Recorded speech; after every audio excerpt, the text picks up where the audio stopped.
Hi hello, ಇವತ್ತು 7:30 8 ಗಂಟೆ ಆಗಿದೆ. 8 ಗಂಟೆಯಿಂದ ವ್ಲಾಗ್ ಸ್ಟಾರ್ಟ್ ಮಾಡ್ತಾ ಇದ್ದೀನಿ. ಇವತ್ತು ಟಿಫನ್ಗೆ ಉಪ್ಪಿಟ್ಟು ಮಾಡೋಣ ಅಂತ ಮಾಡ್ತಾ ಇದ್ದೀನಿ. ಯಾಕೆಂದರೆ ಇವತ್ತು ಒಂದು ಸ್ವಲ್ಪ ಮನೆ ಕ್ಲೀನಿಂಗು, ಫ್ರಿಜ್ಜೆಲ್ಲ ಕ್ಲೀನ್ ಮಾಡೋದಿತ್ತು. ಹಬ್ಬಕ್ಕೆ ಅಂತ ಏನಲ್ಲ, ನಾವೇನು ಲಕ್ಷ್ಮಿ ಏನು ಕೂರಿಸಲ್ಲ, ಸಿಂಪಲಾಗಿ ಮಾಡ್ತೀವಿ. ರಾಯರ ಆರಾಧನೆ ಮಹೋತ್ಸವ ಬೇರೆ ಬರ್ತಿದೆಯಲ್ಲ, ಅದಕ್ಕೆ ಅದಕ್ಕೂ ಆಗುತ್ತೆ ಅಂತ ಒಂದು ಸಲ ಮನೆ ಕ್ಲೀನ್ ಮಾಡ್ಕೊತೀವಿ. ಉಪ್ಪಿಟ್ಟು ಆದರೆ ಬೇಗ ಮಾಡ್ಬೋದಲ್ಲ, ಅದಕ್ಕೋಸ್ಕರ ಉಪ್ಪಿಟ್ಟು ಮಾಡ್ತಾಯಿದ್ದೀನಿ. ಈಗ ತಿಂಡಿ ರೆಡಿಯಾಗಿದೆ. ಮಕ್ಕಳನ್ನೆಲ್ಲ ಸ್ಕೂಲಿಗೆ ಕಳಿಸ್ಬಿಟ್ಟು ನಾನು ಕೆಲಸ ಮಾಡೋಕ್ಕೆ ಸ್ಟಾರ್ಟ್ ಮಾಡ್ಕೊತೀನಿ. ಇವತ್ತೆಲ್ಲ ಮನೆ ಕ್ಲೀನಿಂಗ್ ಇದೆ. ಅವ್ರನ್ನ ಸ್ಕೂಲಿಗೆ ಕಳಿಸ್ಬಿಟ್ರೆ ಒಂಥರ ನೆಮ್ಮದಿ, ಆರಾಮಾಗಿ ಕೆಲಸ ಮಾಡ್ಕೊಬೋದು. ಅವ್ರು ಬರೋ ಅಷ್ಟರಲ್ಲಿ ಎಲ್ಲ ಕೆಲಸ ಮುಗಿಸಿರ್ತೀನಿ. ಅವರಿದ್ದರೆ ಯಾವ ಕೆಲಸನೂ ಮಾಡೋಕ್ಕೆ ಬಿಡಲ್ಲ. ಅವ್ರಿಗೆ ಸ್ಕೂಲ್ಗೆ ನಮ್ಮ ಮನೆಯವ್ರು ಕರ್ಕೊಂಡು ಹೋಗ್ತಿದ್ದಾರೆ.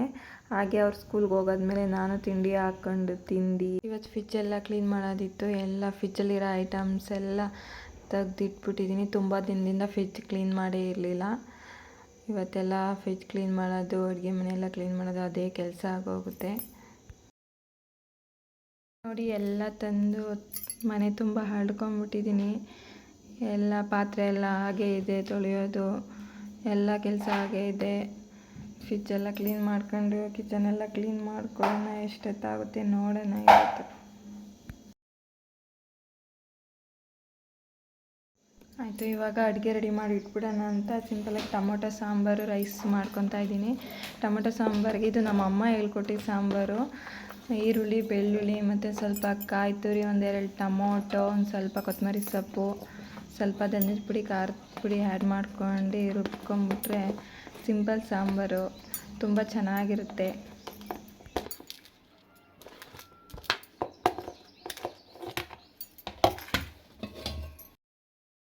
ಈಗ ಸ್ಟವ್ ಮೇಲೆ ಒಂದು ಪಾತ್ರೆ ಇಟ್ಕೊಂಡು ಒಂದು 2 ಸ್ಪೂನ್ ಆಯಿಲ್ ಹಾಕ್ಕೊಂಡು ರುಬ್ಬಿಕೊಂಡಿದ್ವಲ್ಲ ಆ ಖಾರನ ಹಾಕ್ಕೊಂಡು ಎಣ್ಣೆಲಿ ಒಂದು ಸ್ವಲ್ಪ ಹೊತ್ತು ಚೆನ್ನಾಗಿ ಫ್ರೈ ಮಾಡಿಕೊಂಡ್ರೆ ಚೆನ್ನಾಗಿ ಟೇಸ್ಟ್ ಇರುತ್ತೆ. ಆಮೇಲೆ ಫ್ರೈ ಮಾಡ್ಕೊಂಡು ಈಗ ಆದಮೇಲೆ ಒಂದು ಸ್ವಲ್ಪ ಉಪ್ಪು ಹಾಕ್ಕೊಂಡು ಸ್ವಲ್ಪ ಹೊತ್ತು ನೀರು ಆ್ಯಡ್ ಮಾಡ್ಕೊಂಡು ನಮ್ಗೆ ಎಷ್ಟು ಬೇಕೋ ಅಷ್ಟು ನೀರು ಹಾಕೊಂಬಿಟ್ಟು ಚೆನ್ನಾಗಿ ಮಿಕ್ಸ್ ಮಾಡ್ಕೊಂಡು ಒಂದು 2 ಕುದಿ ಬರೋವರೆಗೂ ಬೇಯಿಸ್ಬಿಟ್ರೆ ಸಾಂಬಾರು ರೆಡಿ ಆಗಿಬಿಡುತ್ತೆ. ತಿಳಿಸಾರು ಅನ್ನ ಮಾಡಿರೋದ್ರಿಂದ ಬರೀ ಅನ್ನ ಸಾಂಬಾರು ಊಟ ಮಾಡೋಕ್ಕಾಗಲ್ಲ. ಅದಕ್ಕೋಸ್ಕರ ಬೆಂಡೆಕಾಯಿ ಇತ್ತು, ಅದನ್ನು ಸ್ವಲ್ಪ ಬಟ್ಟೆಲಿ ಚೆನ್ನಾಗಿ ಒರೆಸ್ಕೊಂಡು ಉದ್ದುದಕ್ಕೆ ಸೀಳ್ಕೊಂಡು ಉಪ್ಪು ಮಿಕ್ಸ್ ಮಾಡ್ಕೊತಾ ಇದ್ದೀನಿ. ಖಾರನೂ ಹಾಕೊಬೋದು, ಈಗಲೇ ಹಾಕೊಂಡ್ರೆ ಒಂದು ಸ್ವಲ್ಪ ಫ್ರೈ ಮಾಡಬೇಕಾದ್ರೆ ಘಾಟ್ ಬರುತ್ತೆ. ಅದಕ್ಕೋಸ್ಕರ ಈಗ ಒಂದು ಫ್ರೈ ಪ್ಯಾನ್ ಬಿಸಿ ಹಾಕೋಕೆ ಇಟ್ಕೊಂಡು ಅದಕ್ಕೊಂದು 2 ಸ್ಪೂನ್ ಆಯಿಲ್ ಹಾಕ್ಕೊಂಡು ಬೆಂಡೆಕಾಯಿ ಹಾಕ್ಕೊಂಡು ಚೆನ್ನಾಗಿ ಒಂದು 10 ನಿಮಿಷ 15 ನಿಮಿಷ ಚೆನ್ನಾಗಿ ಬೇಯಿಸ್ಕೊಂಡ್ರೆ, ರೋಸ್ಟ್ ಆಗೋವರೆಗೂ ಬೇಯಿಸ್ಕೊಂಡ್ರೆ ಕ್ರಿಸ್ಪಿಯಾಗಿ ರೆಡಿ ಆಗುತ್ತೆ. ತುಂಬ ನೆಂಚ್ಕೊಳಕ್ಕೆ ಈ ಚಳಿಗೆ ತುಂಬ ಚೆನ್ನಾಗಿರುತ್ತೆ. ನೀವು ಒಂದ್ಸಲ ಟ್ರೈ ಮಾಡಿ ನೋಡಿ.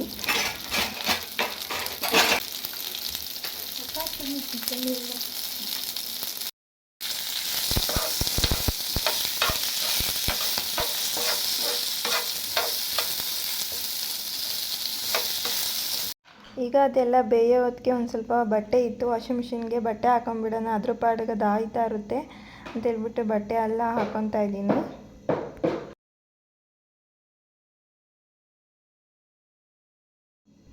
ಇವಾಗ ಒಂದು ಕಡೆ ರೈಸು, ಒಂದು ಕಡೆ ಸಾಂಬಾರು, ಒಂದು ಕಡೆ ಬೆಂಡೆಕಾಯಿ ಎಲ್ಲ ಫ್ರೈ ಮಾಡ್ಕೊಂಡಿದ್ದಾಗಿದೆ. ಈಗ ಫ್ರೈ ಮಾಡ್ಕೊಂಡಿದ್ದಾದಮೇಲೆ ಒಂದು ಸ್ವಲ್ಪ ಖಾರದ ಪುಡಿ ಹಾಕ್ಕೊಂಡು ಚೆನ್ನಾಗಿ ಮಿಕ್ಸ್ ಮಾಡ್ಕೊತಾ ಇದ್ದೀನಿ.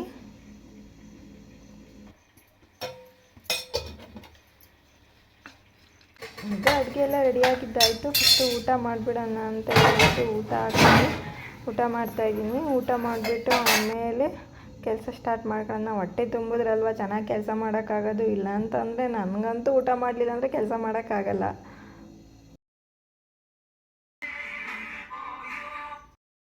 ಈಗ ಫ್ರಿಜ್ ಕ್ಲೀನ್ ಮಾಡೋಕ್ಕೆ ಒಂದು ಪಾತ್ರೆಯಲ್ಲಿ ನೀರು ತಗೊಂಡು ಅದಕ್ಕೊಂದು ಅರ್ಧ ನಿಂಬೆಹಣ್ಣು ಹಾಕ್ಕೊಂಡು ಒಂದು ಸ್ವಲ್ಪ ಒಂದು ಅರ್ಧ ಸ್ಪೂನ್ ಬೇಕಿಂಗ್ ಸೋಡಾ ಹಾಕ್ಕೊಂಡು ಚೆನ್ನಾಗಿ ಮಿಕ್ಸ್ ಮಾಡಿಕೊಂಡ್ರೆ ಫ್ರಿಜ್ಜಲ್ಲಿ ಯಾವುದೇ ರೀತಿ ಹಳೆಯ ಕಲೆಗಳು ಏನೇ ಇದ್ದರೂ ತುಂಬ ಚೆನ್ನಾಗಿ ಕ್ಲೀನ್ ಆಗುತ್ತೆ. ಬೇಕಾದರೆ ಒಂದು ಸಲ ನಿಮ್ಮ ಮನೇಲಿ ನೀವು ಒಂದು ಸಲ ಟ್ರೈ ಮಾಡಿ ನೋಡಿ.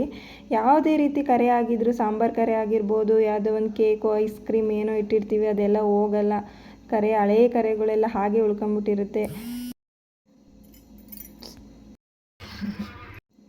ಈಗ ಇದನ್ನು ಮಿಕ್ಸ್ ಮಾಡಿದ್ದ ಯಾವುದಾದ್ರೂ ಒಂದು ಕೊಲಿಂಗ್ ಆಗಿರ್ಬೋದು, ಯಾವುದಾದ್ರೂ ಒಂದು ಸ್ಪ್ರೇ ಬಾಟ್ಲಿಗೆ ಅದನ್ನು ಹಾಕೊಂಡು ಸ್ಪ್ರೇ ಮಾಡ್ಕೊಂಡು ಚೆನ್ನಾಗಿ ಒಂದು ಬಟ್ಟೆಲೆಲ್ಲ ಫ್ರಿಜ್ಜನ್ನೆಲ್ಲ ಒರೆಸಿದ್ರೆ ಫ್ರಿಜ್ ತುಂಬ ಚೆನ್ನಾಗಿ ಕ್ಲೀನ್ ಆಗುತ್ತೆ.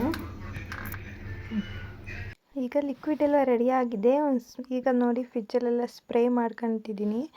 ಫ್ರಿಜ್ ಕ್ಲೀನ್ ಮಾಡಬೇಕಾದ್ರೆ ಸ್ವಿಚ್ ಆಫ್ ಮಾಡೋದು ಮಾತ್ರ ಅಲ್ಲ, ಪ್ಲಗ್ನೂ ಸಹ ಕಿತ್ತಾಕ್ಬಿಡಿ. ಏಕೆಂದರೆ ಪ್ಲಗ್ ಇದ್ದರೆ ಒಂದೊಂದ್ಸಲ ಅರ್ಥಿಂಗ್ ಹೊಡೆಯೋ ಚಾನ್ಸ್ ಇರುತ್ತೆ. ಪ್ಲೀಸ್ ಯಾರೂ ಹಂಗೆ ಕ್ಲೀನ್ ಮಾಡೋಕ್ಕೆ ಹೋಗಬೇಡಿ.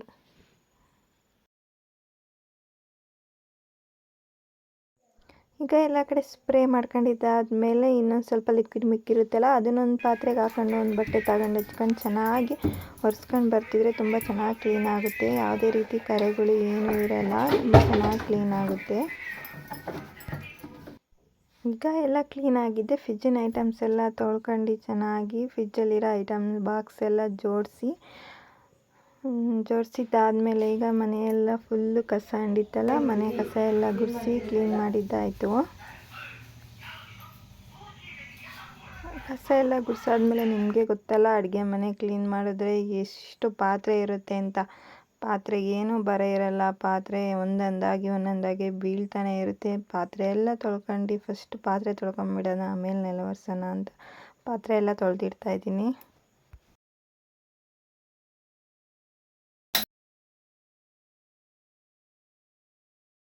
ಪಾತ್ರೆ ಎಲ್ಲ ತೊಳೆದಿಟ್ಟಾದ್ಮೇಲೆ ಒಂದು ಕಡೆಯಿಂದ ನೆಲ ಒರೆಸ್ಕೊಂಡು ಅಡುಗೆ ಮನೆಯೂ ಕೂಡ ಒರೆಸ್ಕೊಂಡು ಶೆಲ್ಫ್ ಎಲ್ಲ ಕ್ಲೀನ್ ಮಾಡ್ಕೊಂಡು, ಇವಾಗ ಈ ಥರ ರೂಮಲ್ಲೆಲ್ಲ ಬಟ್ಟೆ ಎಲ್ಲ ಬಿಚ್ಚೆಲ್ಲ ಆಡ್ತಿತ್ತು, ಅವನ್ನೆಲ್ಲ ಜೋಡಿಸಿಟ್ಟು ನೋಡಿ. ಇವಾಗ ಅಡುಗೆ ಮನೆ ಈ ಥರ ಕ್ಲೀನ್ ಆಗಿದೆ. ನಮ್ಮದು ತುಂಬ ಚಿಕ್ಕ ಅಡುಗೆ ಮನೆ.